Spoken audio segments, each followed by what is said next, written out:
All right, man. Hey, what's up? What's your name, buddy? Jacob. Jacob. Hey, Jacob. Looks like we're going to be going over a few things today. I did get the email from you, and we're going to try to hash out what's going on with the reef tank. So, with that, what's going on with your tank? Probably 2 weeks ago, 3 weeks, probably 2.5 weeks ago, I had it started out probably longer than that. I noticed I was getting a lot more algae, and uh, I went to change out the UV bulb. Um, it had been running probably 9 months.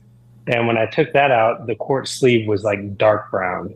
Uh, just calcified. So I had to get that cleaned off. I actually ended up just replacing the quartz sleeve, replacing the UV. And then I noticed I my guess SPS colonies. real quick on that. I just before I forget because I want to throw this out there. Were you running a biopellet reactor anytime before this? No, No. Okay. All right. Go on. Just want to make sure. yeah, no biopellet reactor. So I noticed some SPS colonies. They were large colonies, like bowling ball size SPS colonies. Probably about four of them, and they started bleaching, and it was like, you know, definitely RTN, or it took probably 2 days, and they were just skeletons. And I And this was noticed, after cleaning the UV. yeah, Okay. after cleaning the UV, and I started noticing the bubbles on some of the. It turns out it was Ostreopsis Hmm. dinos. Um, so getting the UV replaced got rid of those, and I started getting my nutrients in check. So around the time the bleaching happened, I noticed my nitrates and phosphates went to zero. Hmm. Ironically, I had one of the Trident NPs like on the way, but um, it was my tank tends to run really clean, Hmm. and um, if I don't dose it occasionally, I will bottom out on the nitrates. Okay. When I say dose, it's dosing nitrates and phosphates. So yeah, so that caused, I think, the dino outbreak. Now, are And you dosing them by hand or are you using another method like an auto doser? um, a mix. I have nitrates set up to dose with the doser. I Okay. don't dose the phosphates That's okay. um, on a doser. Yeah, I'm not seeing a The lot of phosphates I fish. don't have to. You don't have to. Yeah, I'm not really Um, seeing a ton of fish in there. You're probably right. It is what a 300 and you said 300-gallon display with a 60-gallon sump. Yeah. yes. Okay. Yeah. How many fish do you think you got total in there? So I probably have somewhere around 20 fish. I have Okay. the large fish is the foxface Mm, rabbitfish, a I purple see. tang, powder brown, and a yellow tang. And then I have four clowns, some Bangai cardinals, and some pajama cardinals, Okay. and uh, and then some anthias. Okay. So, So up until the point where you ended up cleaning the UV. So first of all, what prompted you? I don't know. You might have said it already, but what prompted you to clean the UV in the first place to like take it apart and see? it just I was noticing the glass was getting dirty really fast, and On then the I on the started display noticing tank. the Okay. display. Yep, and then the rocks started developing the film. Hmm. Um, so when I replaced the UV, things didn't get better. It turned into LCA dinos, and Hmm. I grab a sample and put it under a microscope and identify the type. And with the LCAs, you can't rely on the UV. So No. I just had to be diligent with the nitrate and phosphate testing. Hmm. Now I have the Trident NP, so it's kind of an auto test every day, and I I still don't know if I trust it enough, so I'm checking it with the HANA checker as well. That's a good idea. Um, I think that's a good idea in general, just for anybody who's kind of wondering. I have a Trident as well, and I still double check with my hand at least once every couple yeah, weeks because you never know, right? Even with the calibration, it could tube gets pinched or whatever, right? So yeah, that's a good and call. for a while, my Trident NP was reading like extremely high phosphate, and it turns out the reagent was bad. I think it was when I was hooking it up initially, I put the needle in the wrong reagent thing, and I took it out and wiped it off and put it in the phosphate one, but I think it contaminated it. So Oh, okay. I had to and as soon as I changed out the reagent and calibrated, everything is really close to the Hannah. So Okay, good. I'm starting to trust it a little bit more. At least I know the trends up and down. Mm-hmm. So Well, it gives you, typically at I least gives keep you a my, ballpark, right? So that's what kind of we're yeah, looking at. Yeah. So where do you usually keep your yep, nitrates and phosphates at? usually at 0.02 to 0.03 for phosphates and around 5 on the nitrates. Five. Okay. Five at a minimum or five Yeah, at a max? I try to keep 5 at a minimum, but Okay. by dosing it, I can usually keep it like between 5 and 7. Okay. All right. And So it now, stays pretty consistent. food wise, I know I just because I know that you have a lot of tangs and a lot of herbivore stuff. What are you feeding and how often?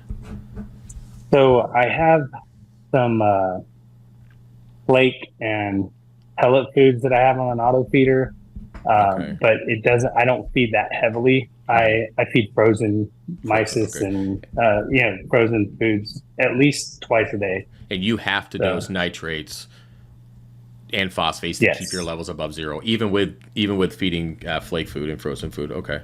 What about nori? yes. Anything like that you got going in the tank? Um, I do a sheet of nori probably every couple of days. A couple days. Okay. So All right, 2 days. Okay. now I have the filter roller. I have the refugium. I have the Mm-hmm. you know Yeah, I see that on there. a Yeah, it's a pretty really nice setup, large man. skimmer. It's kind of funny Thanks.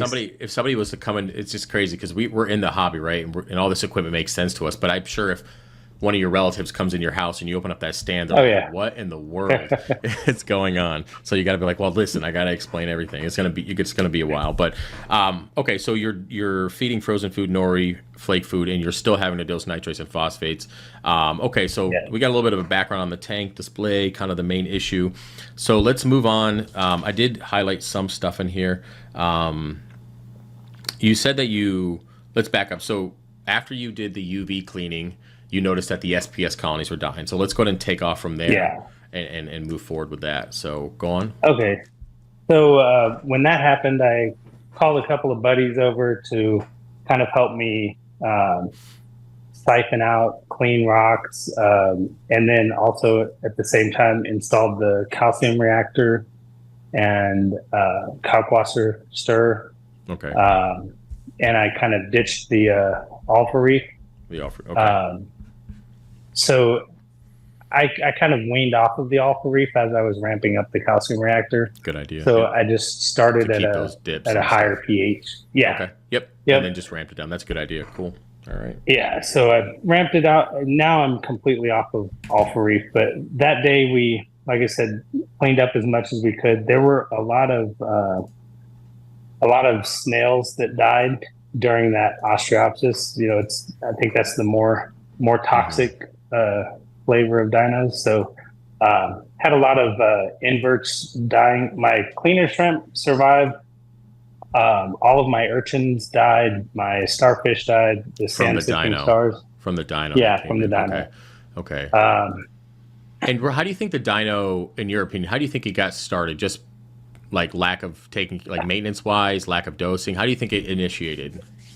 and it was like a textbook. Get too busy with life, and Hmm. no matter how automated I've gotten my tank, there's still things that I have to stay on top of. Okay. One of the big things I think that contributed was stopping my auto water change for a while. Hmm.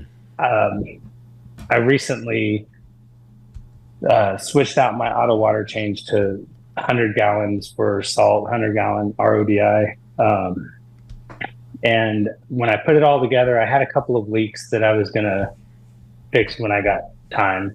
So I just kind of stopped the water change stuff for probably 2 months, Hmm. and I didn't notice my nitrates and phosphates still ended up bottoming out. But I think it was a combination of not doing water changes, not vacuuming the stand bed, and then mainly the nitrates and phosphates bottoming out. Because as soon as that happened, um, first thing I did was get nitrates and phosphates in check. Okay. Started dosing some beneficial bacteria. I stopped my amino. I have AcroPower dosing typically. I haven't restarted that yet, but I stopped that. Do you have anything else on there? I know that AcroPower is not horrible when it comes to dyno, just from experience in general. Are you doing like any kind of like Refuel or Reef Plus or anything like that? No, I haven't been Okay. doing. I mean, I occasionally broadcast feed like Benareef Okay.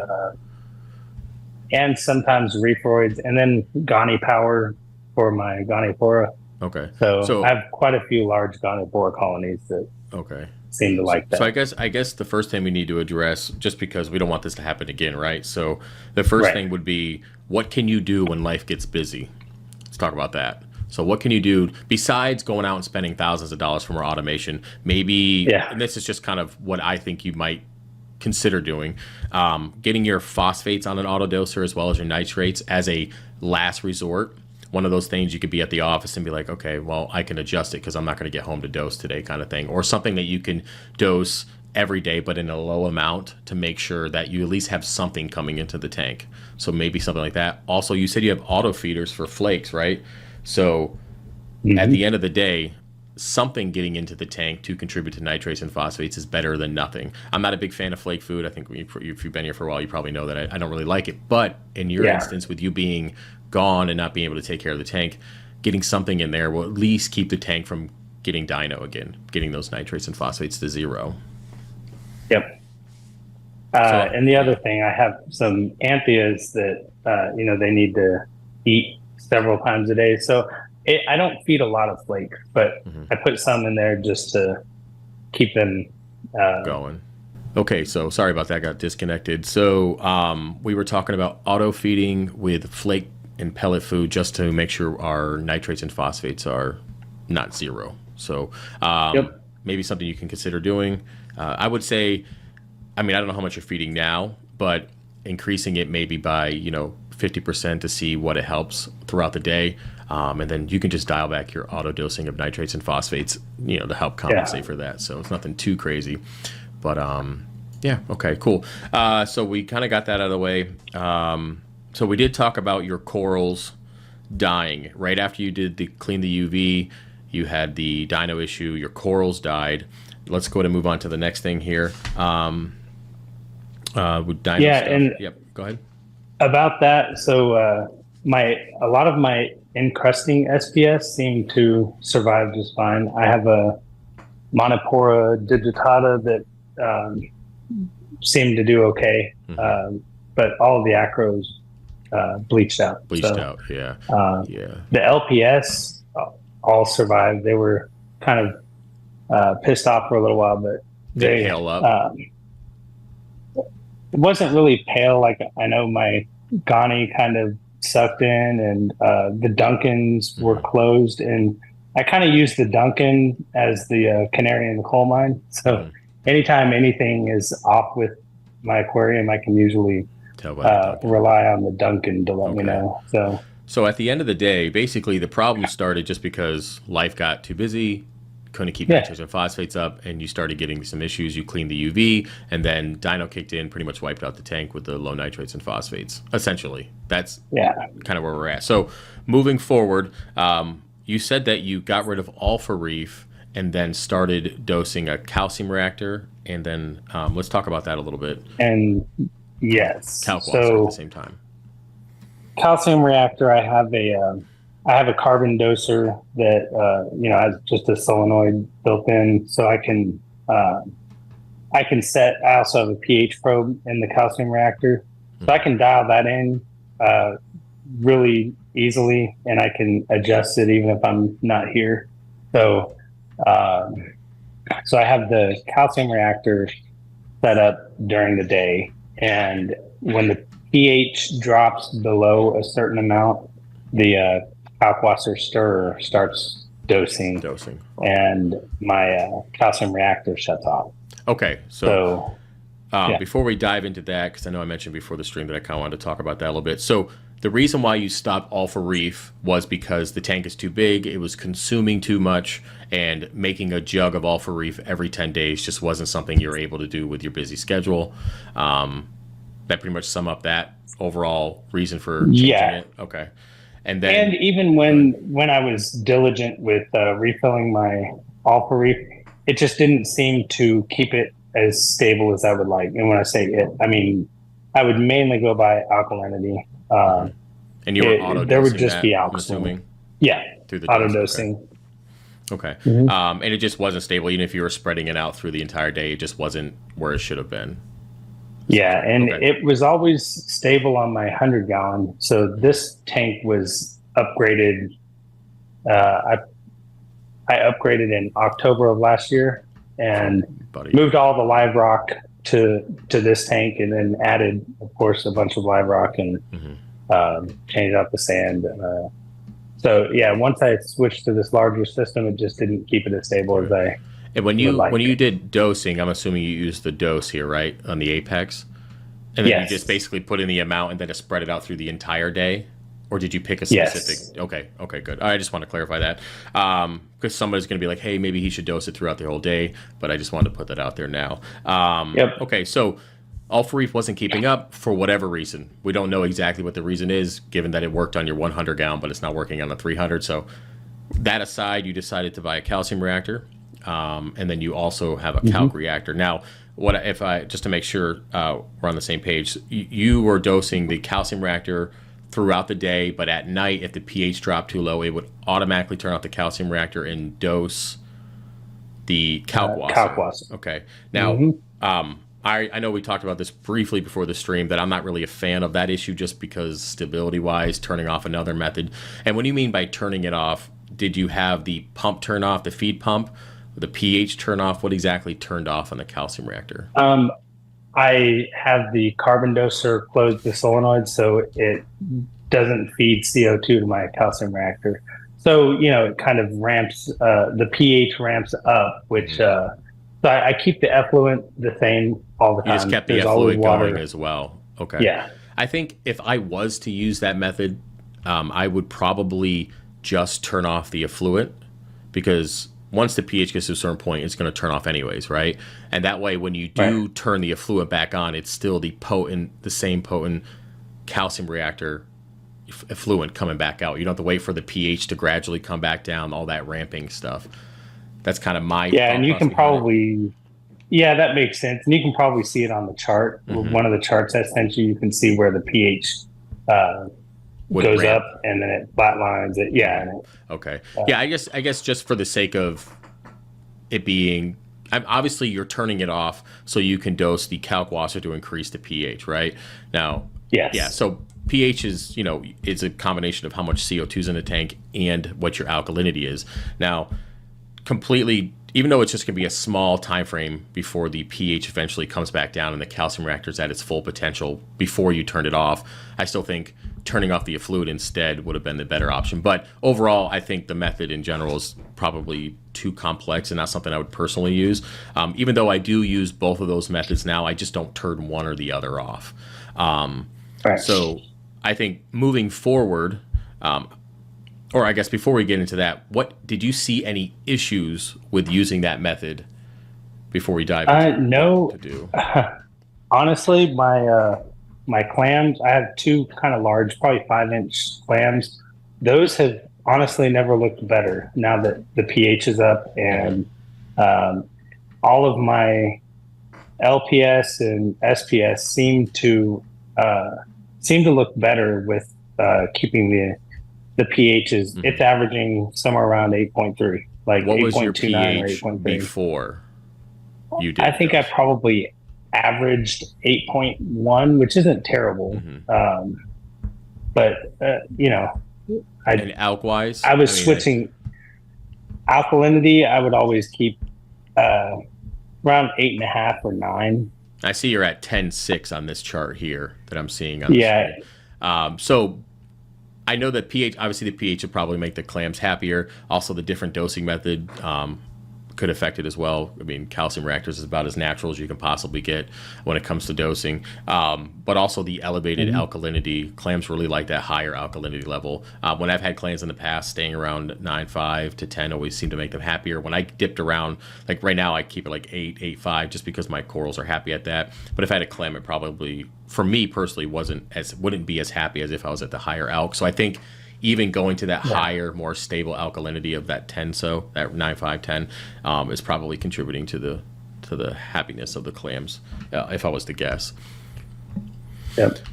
Now, And I was getting nervous with the alkalinity, because initially when I started the kalkwasser, it was getting close to 11, which if you've watched the ACI aquaculture's method of doing it, they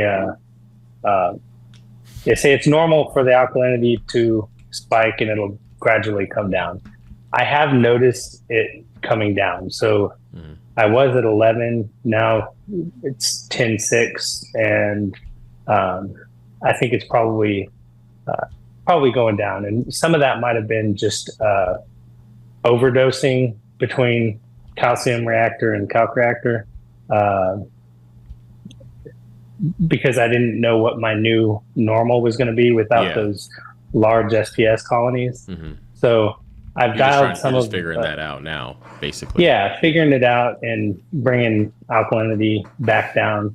Now, I will try that, just turning off the effluent for the calcium reactor. That's easy enough. I mean, it's just one line to change in the programming. So.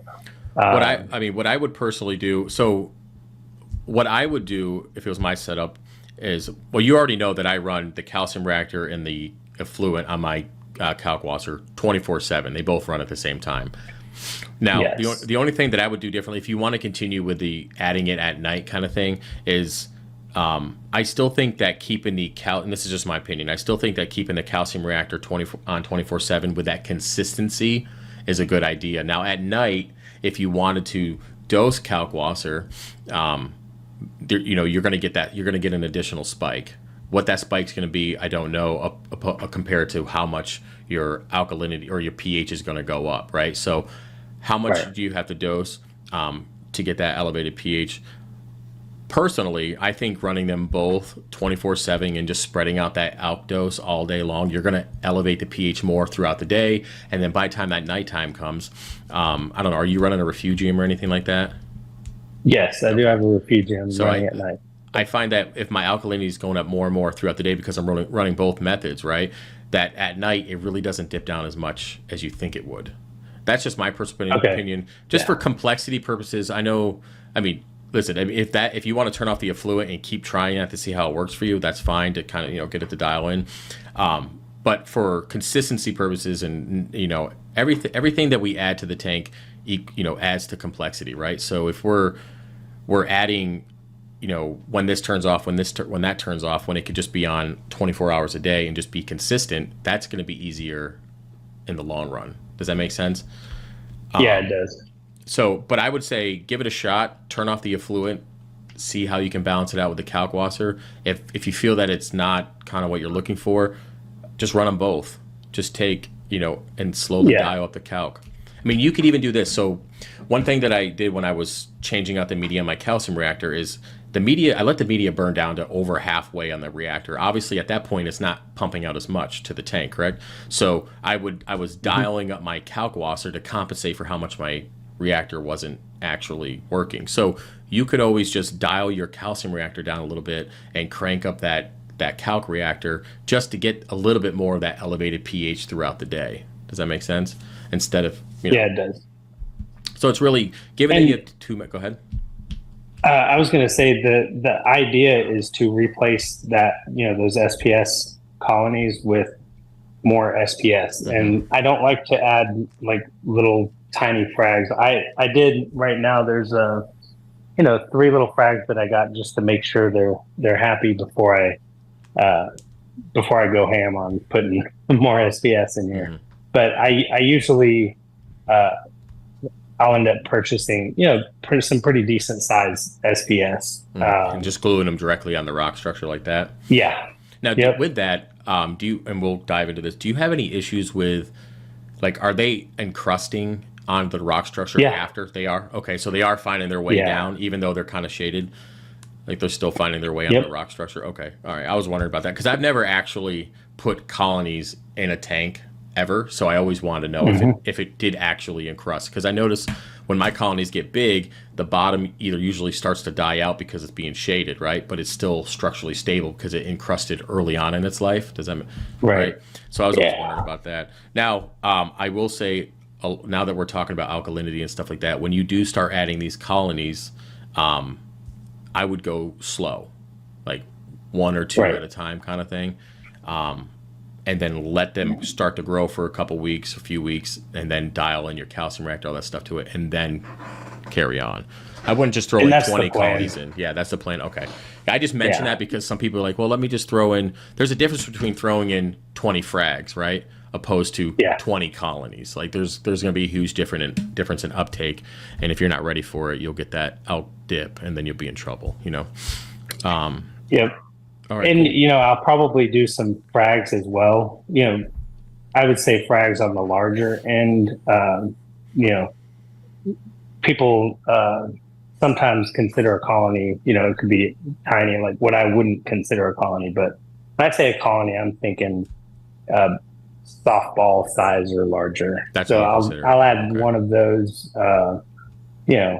one of those right off the bat, or the next coral I add is going to be, one of the larger colonies. And then, I'll wait a week or two and see see what the uptake is and then add another Okay. one. And the goal, not the goal, I could see getting to a point where I need to run the calcium reactor all the time and just supplement with kalkwasser at night.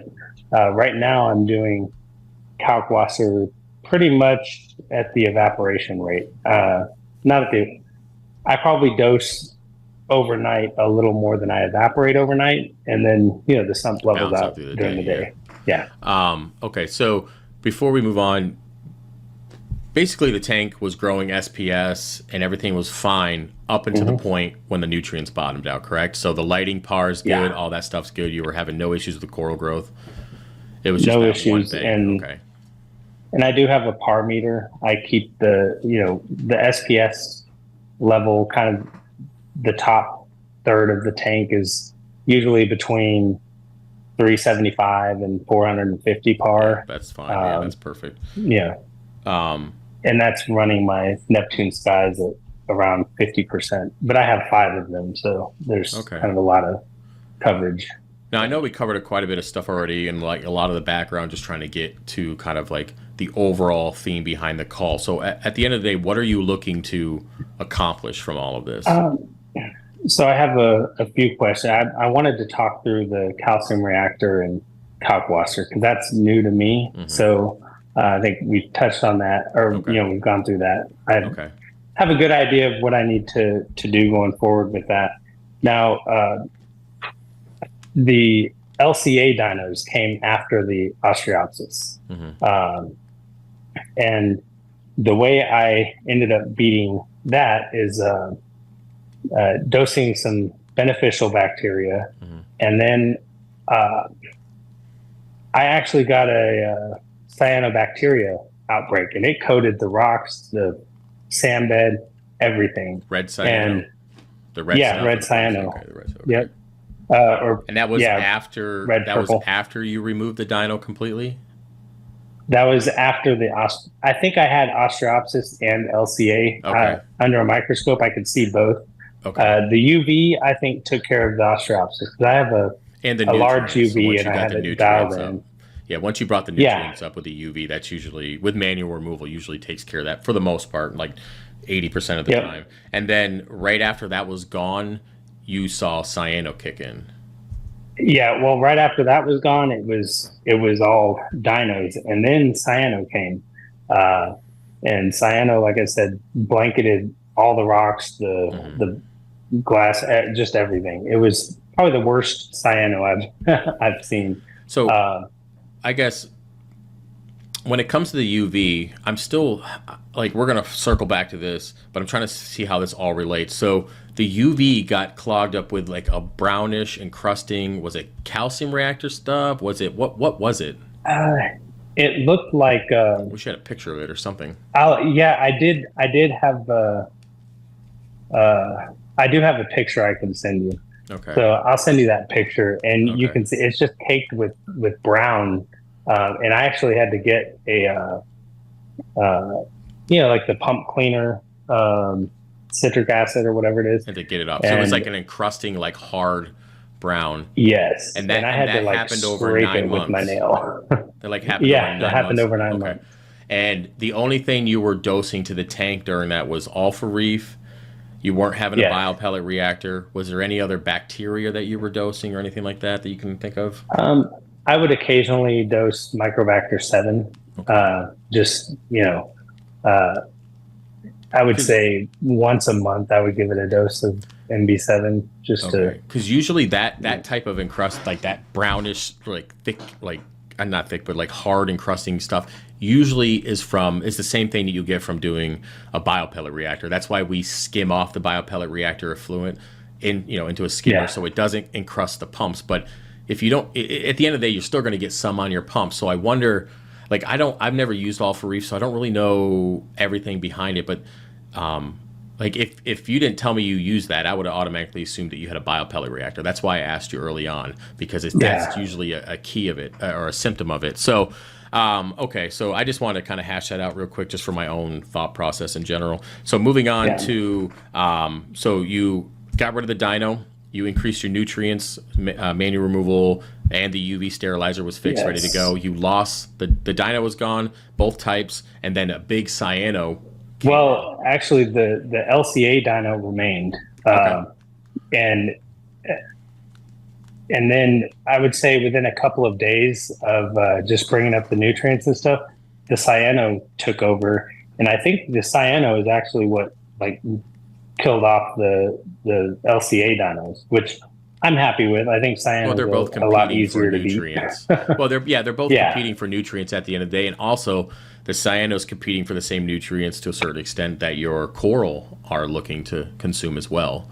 The yeah, phosphates and stuff like that. So, and then you did a chemi-clean treatment, right, on the tank? yes. Okay, was that a 24-hour, 48-hour kind of thing? 48 hours. So I 48 hours. also, I didn't mention it before. I run ozone at night. So, of course, with ChemiClean, they tell you turn off the UV. So I turned off the UV bulb, turned off the ozone, um, and I let that go for 48 hours. And then I was just left with a lot of grime from, Hmm. yeah, I had to brush it off of I'm still kind of doing little bits of the sand bed at a time Okay. uh, because I don't want to shock Right. the system. So I'll scrub off whatever's dead cyano. Hmm.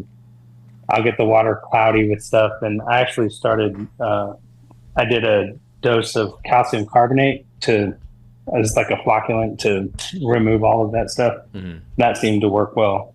Um, so I'm getting things back to normal. My Okay.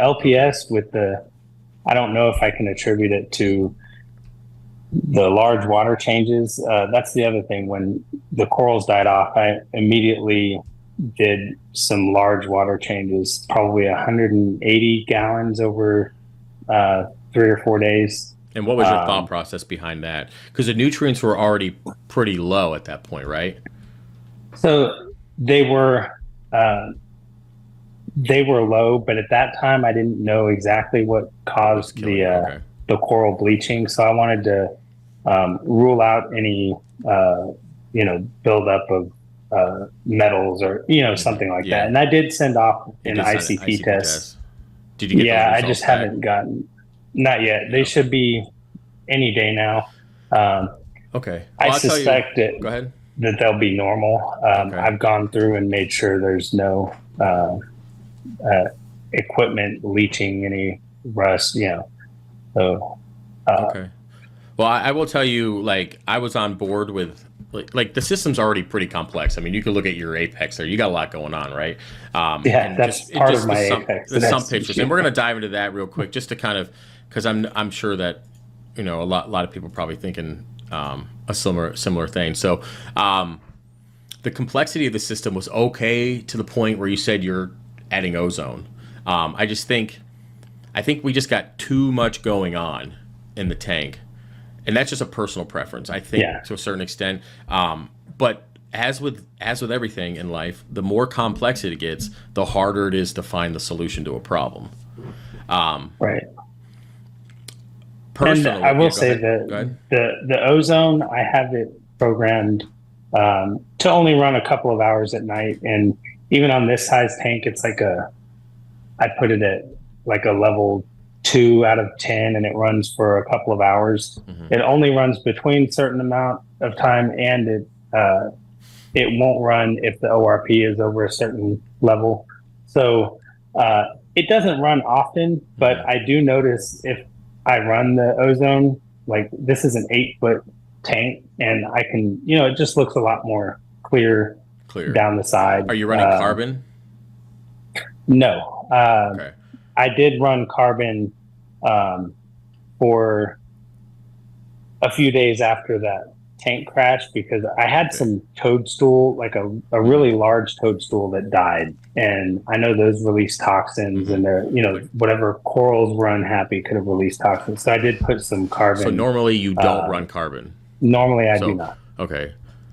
All right. So I mean, I will tell you, just in general, carbon is a must on a reef tank, because there's just things that we're picking up. It's going to clear up the water. Okay, the good, get decent carbon. It's going to clear up the water.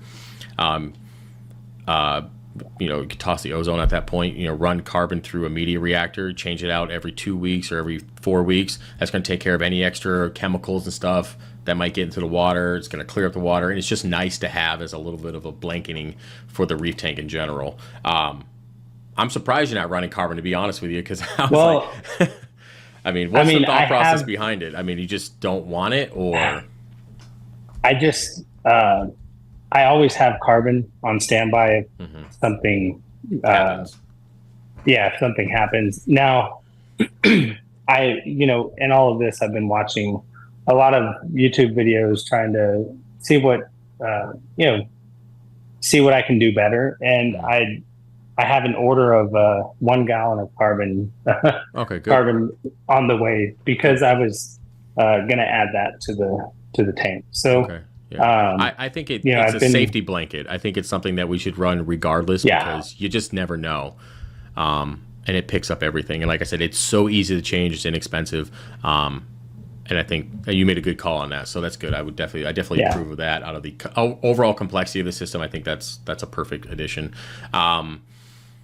Okay. I don't know if I would call it a reactor. I just put it in a media bag, and I put it down in a ventilated cup thing in the return chamber of the pump. I could put it in the sump. Just fine, right? Yeah, there's still flowing through.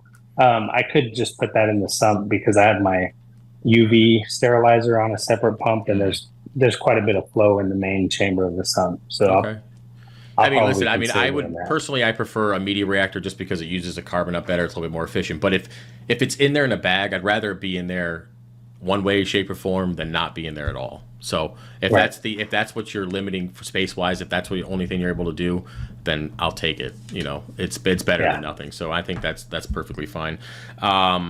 Okay, so let's go to move on. I know we've covered so much, so I want to make sure we're kind of going in the right direction. So I do have some questions about the chemiclean. I know you've done it a couple of times. My big question is, so chemiclean, from what I understand, is like a antibiotic, like a broad spectrum antibiotic. So it's gonna kill off bacteria indiscriminately, the good and the bad. So should I haven't dosed any Microbacter or anything since my 48-hour period of chemiclean ended 2 days ago. So looking for some recommendations on how to reseed the tank with some beneficial bacteria, you know. And what do you recommend? Yeah, so I And used one, Dr. Tim's, and it's downstairs. It's not the top of my head.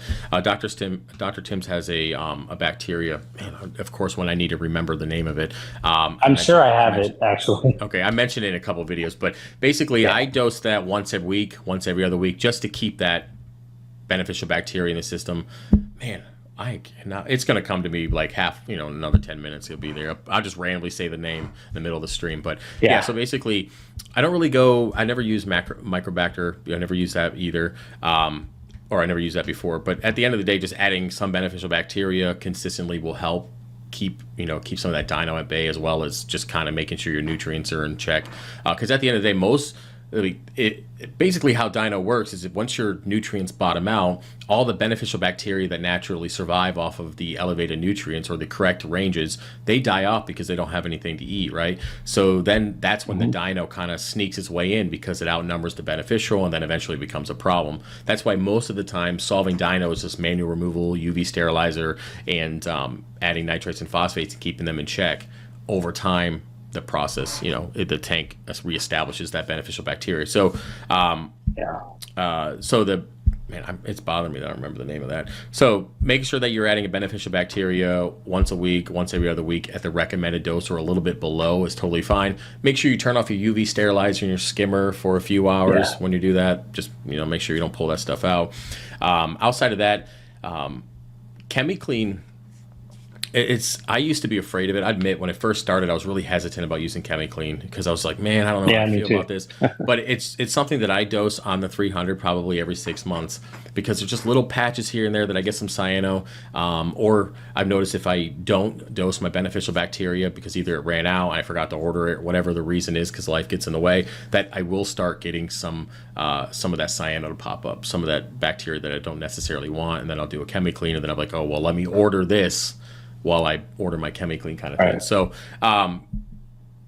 just make sure you have the beneficial bacteria and then dosing it consistently, essentially. So, And I think I forgot to mention this earlier.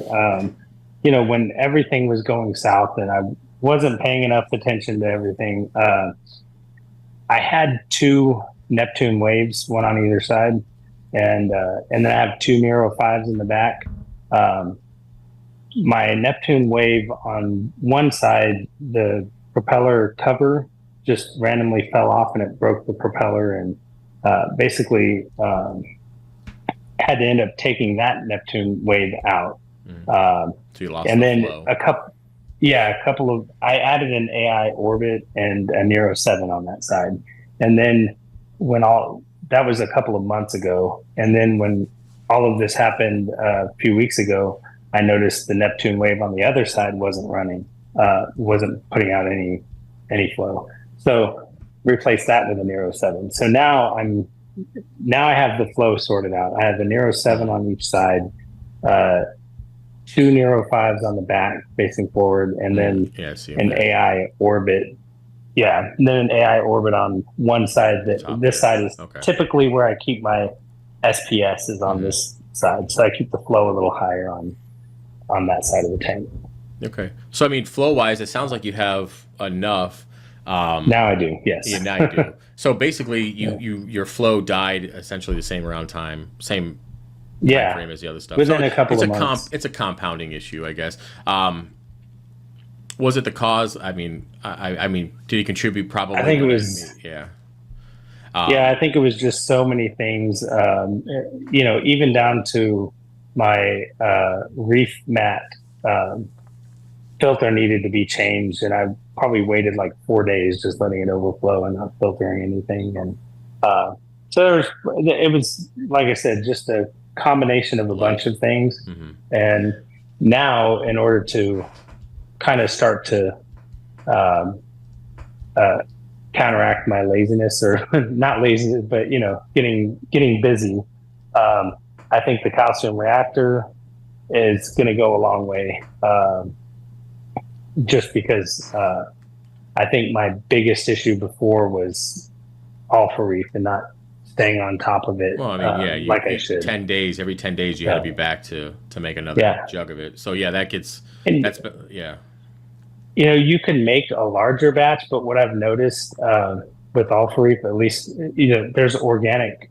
There are organics in there, and it'll build up like a brown, kind of like a sludge at the bottom of the dosing container. So Is that's that the why I would same only sludge that was in the UV mix. sterilizer? It, I mean, it was a lighter brown, but it would develop this just organic matter, and Okay. uh, so I couldn't mix 2 liters. I have a Okay. dosing container that could take 2 liters, but I needed to empty that out every 10 days. Because Otherwise, of the I sludge. would get that buildup. Okay, well, Yeah. I've So never used Alpha Reef. Like I said, I'm a calcium reactor kind of guy, and I did two part for a long time. But yeah, I've never used Alpha Reef, and I haven't had anybody else say anything like that. But I'm sure, now that we've mentioned the video, I'm sure somebody will say something about it. But yeah, so you just couldn't make more than 10 days worth because the sludge built up, and then it happened to be kind of close to the same color that was in the UV. I'll have to dive into that and see if anybody says anything. I don't know, maybe the UV was picking yeah, up on something and then it just kind of encrusted.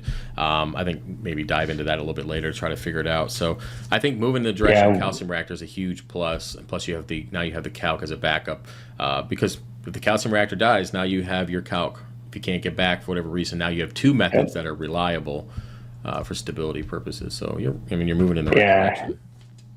And some people might say the calcium reactor and kalkwasser and all that is overkill for not having a lot of coral. But I do have quite a bit of encrusting FPS, and normally that whole side is filled with large colonies. So uh, I don't I think have, it's overkill at all. yeah, I mean, at the end of the day, it's as a redundancy is six. That's why we have generators. That's why we have yeah, backups. Same thing with dosing, and I've mentioned it before. I even have two-part downstairs mixed up just in case. It's been there for 3 years. I probably should remix it at this point. But having two methods, yeah, regardless of how much you're using those methods, I mean, you're already moving in the right direction. I mean, if anybody says it's too much, it's just probably because they can't afford it. I don't know. Like just yeah. you're And moving in the right direction. So I like the simplicity of the calcium reactor, just running it for a couple of weeks. hmm Uh, with the pH probe, I can make, a tenth of I can go from 6.75 to 6.85 if my levels are going up on and calcium it and slowly alkaline D. dials So back down. Yep. yeah, I can make those minor adjustments. I don't really need to mess with there's a dial on the Yeah, I carbon don't mess with doser that for either. the Yeah. size of the bubble. Yeah. I don't have to mess with that. I don't have to mess with the effluent rate. I just keep that going, hmm uh, at a slow but As you, steady yeah. rate. And that's So why I was saying if you were to dose the calc at the same time throughout the 24 hours, you could even fine tune it even more because it's yeah, consistent all day long. You just obviously match it to your, you don't want to be, over topping off. Like if you're right. dosing more than what your auto top off actually requires, and then you could fine tune it even more through the dose if you needed to make those minor adjustments. Which then you're just micromanaging at that point. What you're doing right now with making the Yeah. changes in the pH is it's easy enough at that point. So And I know I won't overdose the kalkwasser more than my evaporation, because I have a rule in the dose to spread out. Basically, I take what I evaporate every day, and mhm. I have that spread out over the 24 hours, and then I set the pH rules in there for to where it typically just kicks on at night and runs till about probably 10 in the morning. Once the lights start ramping up, the pH goes up and the kalkwasser turns off. So Okay. Okay. Yeah, I mean, a little bit. I mean, like I said, it's a little bit more complex with the calc reactor and and then the calcium reactor than I personally prefer. But if it's working for you and you can maybe make some minor adjustments regarding the effluent stuff, shut off. I think if you're happy with it and it because everybody has their own little thing that own little bug that they got to scratch in the hobby, right? A lot of us are gear junkies. yeah, A lot of us like these technical things. That's fine. At the end of the day, if you're happy with it and it's working, that's good. I would say making this system as simple as possible is the route that I recommend for anybody who might be watching this, just in general. Even for you, yeah, right down the road, making it as simple as possible. Again, because when we're trying to find an issue, we can find it quicker. Yeah. So let's see. Did we? yeah. And What? I'm trying to think here. What I see a lot. I There see was lots of another stuff. Questions. question I Yeah, yeah. had. What's the other question do you got going on here? So now that I'm on calcium reactor and kalkwasser, what do you recommend for getting trace elements dosed? Okay. Because I know Alpha Reef used to handle that, Yeah. so So now I personal need a different preference method. for me, I use two different ones. Right now, I'm aquavitral fuel is my go-to method, just because you get the fatty acids and all that kind of stuff in there. I don't Okay. really mess with all the aminos. Every once in a while, I might do it, but for the amount of money that I'm dumping in the tank, it doesn't seem to justify. Um, like just overall price. So aquavitral fuel kind of has a broad spectrum of a whole bunch of stuff that when you do your ICP test, like if zinc's a little low, little things like that, it will take care of. Plus adding the fatty acids. So that's a go-to for me. You already do the acro power now, right? Yeah. So that's good. I haven't been since the dino stuff, but I'll probably Yeah. kick that on again tonight. Okay. Just a lower, So lower because you're dose. not using alpha reef anymore and you're kind of, moving the calcium reactor route and all that. So what I would do is you got an ICP test now. I would do another ICP test in Mhm. 4 or 5 months. You could start dosing aquavitra fuel, do the recommended dose for the reef tank, even a little less, maybe do 250 gallons worth. And then instead of the 360, that its actual volume, do a little bit less. And then do another ICP test in 4 or 5, 6 months, and then kind of see where those levels are with that consistent dosing of aquavitral fuel, and then you can either increase or decrease based on what the outcome is. Now, that's where the consistent ICP tests come in here. So you're going to add colonies and all this stuff over the next several months, I Yeah. imagine, right? So you're going to do an ICP test in 4 months. So you should do another one in 4 months after that, right? So, Right. keeping these consistent ICP tests, that way you can make sure everything's in check with your RO, the nutrients and or the microelements, all that stuff. And then you can adjust your dosing of those elements based on that ICP test. Yeah. I think my norm for ICP tests is every 3 months, like every quarter. Okay. For now, I have enough ICP tests to. My plan was just to do them monthly as I recover and kind of see how Okay. things trend. Okay. Um, Yeah, I mean, if you've got so them and you want to do that, go ahead. Sometimes the yeah, turnaround is even, depending on what one you got. Are you testing your RO water with that as well?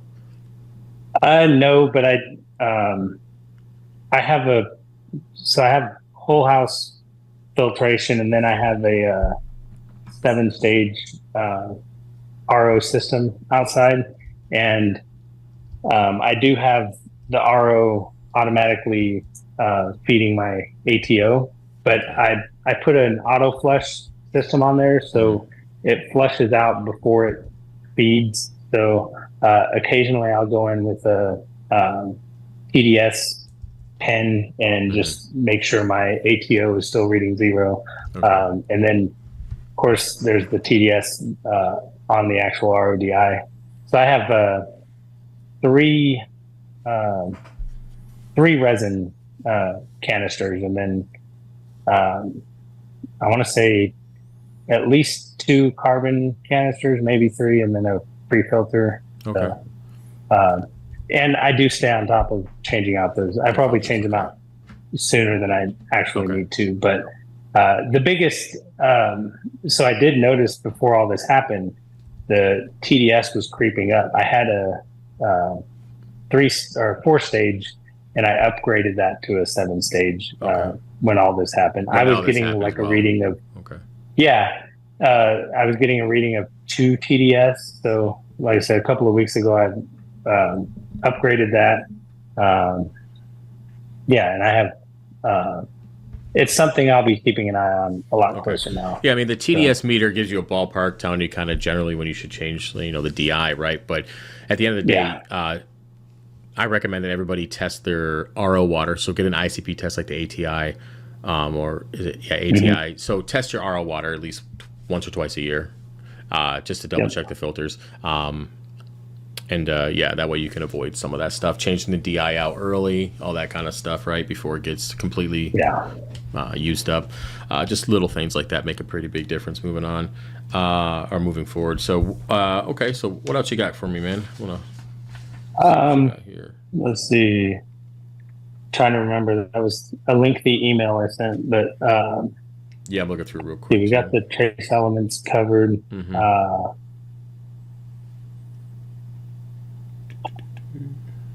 All for reef. hmm. Yep.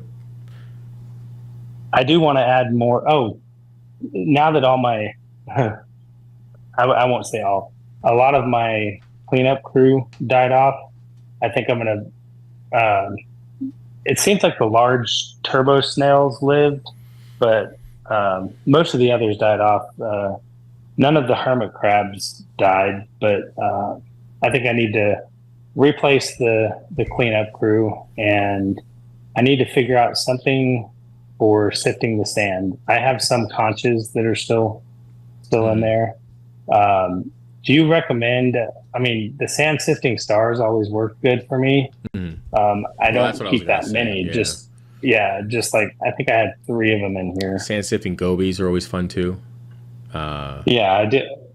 Yeah, I might look at sand sifting gobies. I have some coral on the sand bed, like a big dragon soul pavia and some things. I know the gobies like to cover stuff up, but Yeah, I mean they yeah, usually pick a nice spot. I mean they move yeah, around too, so if it's just temporarily, I wouldn't worry about it. You can use a turkey baster to blow off any kind of sand that might get on them. But overall, I think sand sifting sea stars will be a good bet for you. You get those conches. Doing the goby would be good, a good addition too. It's fun. Um, and then if you want, if you're looking to, if you're doing water changes, you could always siphon. You could always start siphoning up some of the detritus out of the sand bed as well. How deep is that? It looks pretty shallow.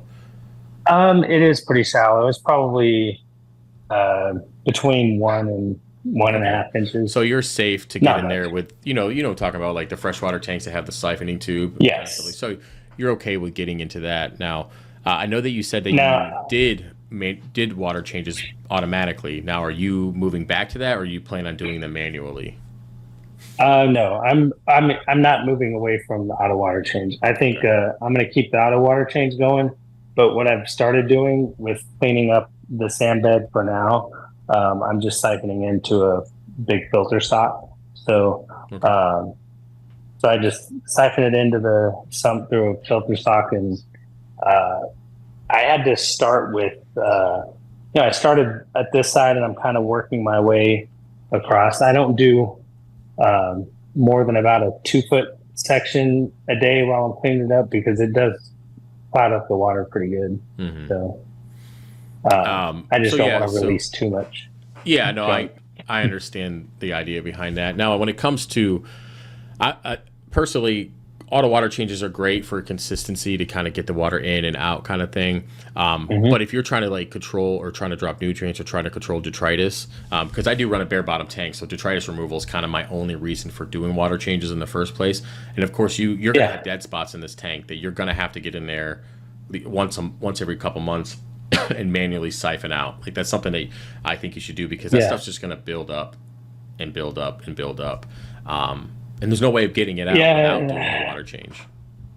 I probably wasn't diligent enough with. Well, let me. Sure.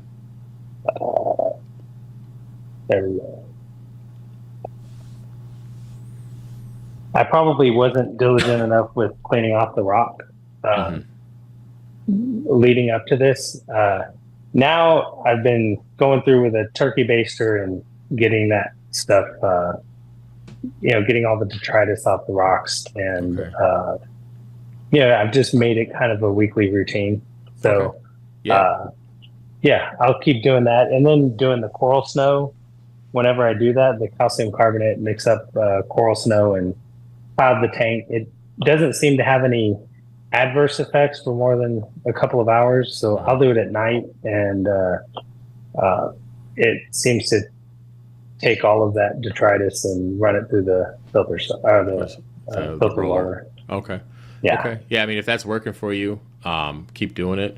Like I said, personally, I just kind of get in there and because detritus stays in pockets depending on the flow, and you'll figure yeah, that out with the new thing. So I'll just get in there. Most people, even with the sand bottom tanks, I still say once a month because you're not the first person with a sand bottom tank that just does automatic water changes that has detritus buildup. So once a month, once every other month, get in there and do a deep clean on the sand bed during a water change, and that should that should cover you long term wise if you want to keep doing the auto changes. So Yeah.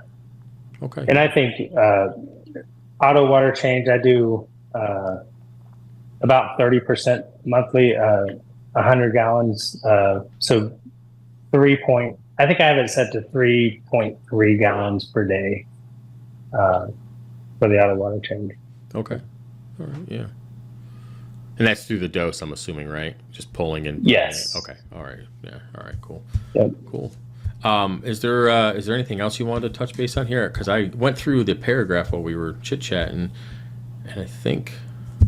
Yeah, I think we've covered everything. I mean, basically, overall, the point of the video is just trying to touch base after everything that happened to make sure you're moving in the right direction, essentially. And outside of the complexity of the system, I mean, it's a great tank. It's a great setup. You put a lot of time and effort into it for sure. I mean, a lot of money as well. There's a lot into this setup. A few dollars. Yeah, there's a lot. Yeah, I mean you're rocking some good stuff here. But at the end of the day, the only thing that I critiqued was just the complexity of it. Outside of that, I mean, it's a beautiful setup. I mean, it is. I mean, like I said in the beginning, anybody who comes to your house is probably like, "What in the world is going on?" Yeah, they're like, "This. Why is there a CO2 tank under? What are all these hoses and wires?" Go ahead. It's hard for me to want to dumb it down because I like knowing that I can leave and everything just runs. I like the automation. Kind of what got me into the hobby anyway. I'm a IT, cybersecurity. That's my day job. So, the goal was, how automated can I get this now? I definitely could see some areas where I could simplify it, but we'll see. I'll see how things run. Everybody, as with everything, even when people are buying vehicles, the way they modify them and everything, right? It's personal preference. Yeah. So if it makes you happy, it's your money, it's your setup. If it makes you happy, that's fine. Just let's work through what might be the issues that come from it being complex, and then just modify those to make sure that it runs more efficiently, right? Yeah. So I mean, and I've thought through a lot of things. Like I know the parts that normally go bad, and over time I've identified what I need to keep spare parts for. Like my roller mat, I keep a spare motor.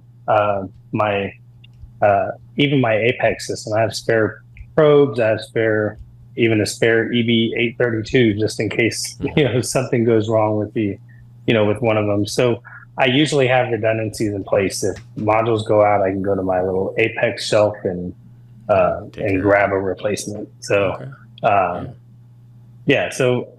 I've tried to think of everything possible that could go out, and I might need it in a hurry. So even the spare pump. Well, that's a good plan. I don't really see that. I would tell you, out of the thousands of people I've talked to, you're probably one of maybe 3 that thinks to that level when it comes to replacing. I mean, probably just because financially most people are like, well, an Apex is already like $800, so do I really want to spend another $200 or $300 on a couple extra parts that I might not ever need? So that's probably the thought process behind it for many people. But at the end of the day, like I said, if it works for you and it's something that makes you feel better, then do it. I mean, embarrassingly, I actually have a spare Apex Pro on the shelf. So I think you're moving in the right direction. I'd be interested to circle back in like 4 or 5 months and just see where the tank's at and the adjustments that you made and the changes that you made. So maybe we can do that. Just reach out to me if you want to do that. I think it'd be good to share and see where you're at, because it's a pretty, this is basically you're starting the tank. Not I wouldn't say over, but you're starting it. I wouldn't say from scratch, but it's like a new beginning for this tank. Calcium reactor in general is just a whole new way of thinking in general for the supplementation. So I think, I mean, I mean, do you feel pretty good about the direction that you're going right now, and just kind of? Yeah, I do. Okay. I think things are looking better than they have in a long time. The things that survived. So, and having these SPS frags for a week and seeing the white tips. Yeah, and actually this forest fire digitizer, it has a some white tips growing on it. So And good. Yeah. um, pretty confident that that I can make it work again. Okay. I can get it back to its former glory. So Yeah, like I said, reach out and 5, 6 yeah, months, whatever you feel that you want to show it off. I'd be interested in yeah, your back and maybe do a little side by side comparison because I still have your pictures here, and I'm sure yeah, so awesome. we can do a little side by side and go from there and touch base. But Yep, I'll definitely do that. cool, man. Well, hey, I appreciate you and appreciate the time, and yeah, I'll see you in the next video then, right? All right, I All right. appreciate it. See you later, man. Thanks.